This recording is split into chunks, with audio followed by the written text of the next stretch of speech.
Hello, my friends, and welcome back to PlayStation Live from E3. I am joined by Meredith to my left and also Dan and Jen from Vicarious Visions.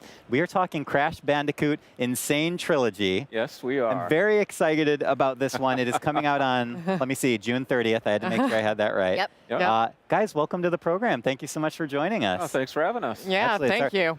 I have to ask right up front, and then Meredith, I'm going to unleash you upon them because you're a big fan. Was the studio as a whole expecting the electric reaction to almost everything that you guys have done so far? You know, it's been really amazing. I think we started to know that the fans were quite interested once Sean Layden walked down on stage, and you know, we started to hear the fan buzz. And last year we came out with Skylanders Imaginators. We introduced Crash Bandicoot and Neocortex then, and so. You know, it just seems like the momentum has been growing and growing. It's been fantastic. Yeah, I'd like to say, though, that nothing really quite prepares you for it, though. Yeah. I mean, Crash fans they're numerous, and it's surprising. It's a lot of folks that we don't even expect sometimes. You know, just, anecdote. You know, I was visiting a friend in New York City, meeting his girlfriend for the first time, and his girlfriend's like, oh, what game you're working on? Don't worry. I don't play video games. I'm not going to know what you're talking about. I'm like, Crash Bandicoot. She's like, oh, I love Crash. And I'm like, yeah. So That's You're like, you lied to me, man.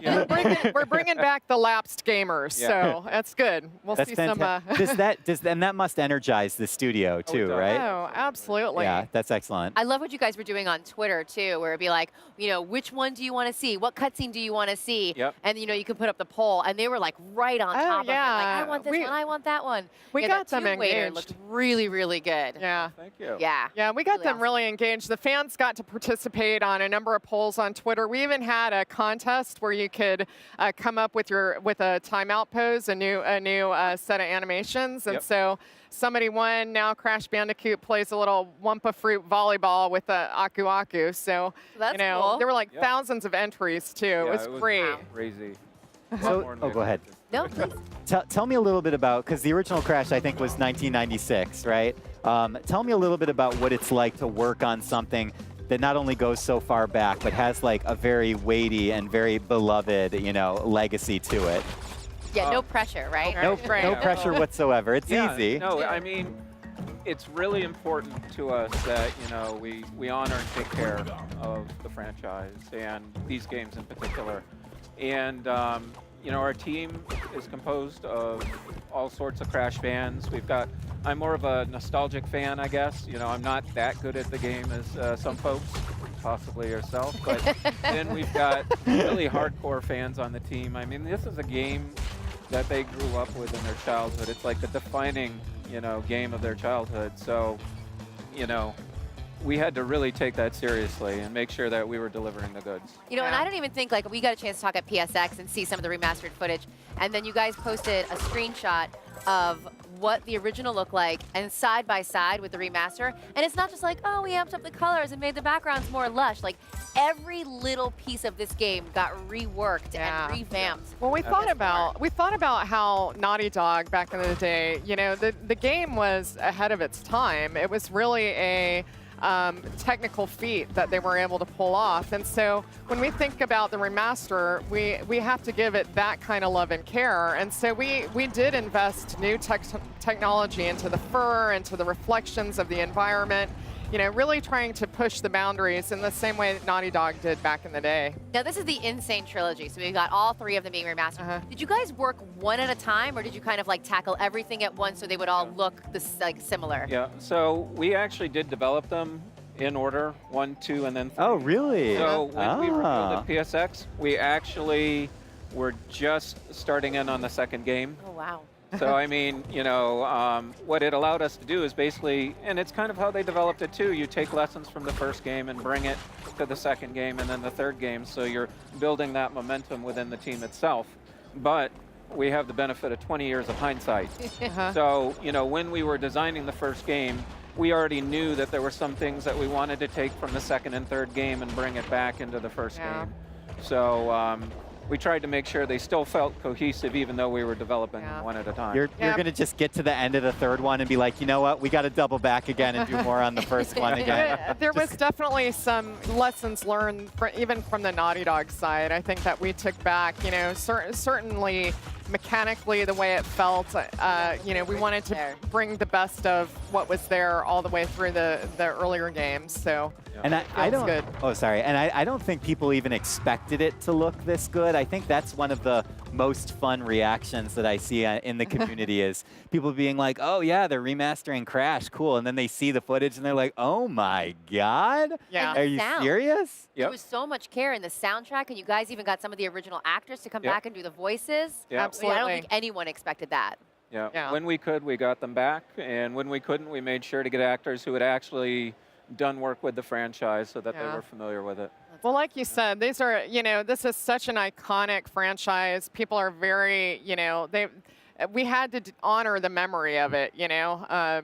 People would catch everything. I mean, I got people sending me tweets about, you know, that Wumpa Fruit Collection sound, not quite right. Can you? Oh my gosh, really? Yeah. Harsh critics out there. Seriously. You're going to find them everywhere. Yeah. Right. Wait, can you tell us a little bit about, as you guys are working through all three of these games, when were the moments where you used modern design and philosophy to kind of help push something that was classic forward a bit? Right. So I think one of the key areas, and Jen can speak to this, is kind of accessibility. We wanted to make sure that we had systems that there are a lot of conveniences that a lot of modern gamers take, and we wanted to make sure that we had a modern save system, that we had other conveniences. Yeah, giving hints to the player ahead of time, because I think back then people actually might have read the manual. I don't know, but now they definitely don't. I miss manuals. That's common, right? But on top of it, you know, when Crash 1 came out, you know, most people, they played on the D-pad, right? And, you know, nowadays the automatic place to go is on the analog sticks. And so getting analog sticks to feel right in those early games, it was definitely a challenge for us. So we did a lot of user testing, both with fans who've been with the franchise from the very beginning and brand new ones as well, and trying to get it just right was a key thing for us to do. We did user testing on a remaster. Yeah. That's how seriously we took it. Yeah. So. It's important. I mean, user testing is always important. It doesn't matter if it's a remaster or not. Do you have any particular parts of the game that you guys really just like had a blast working on?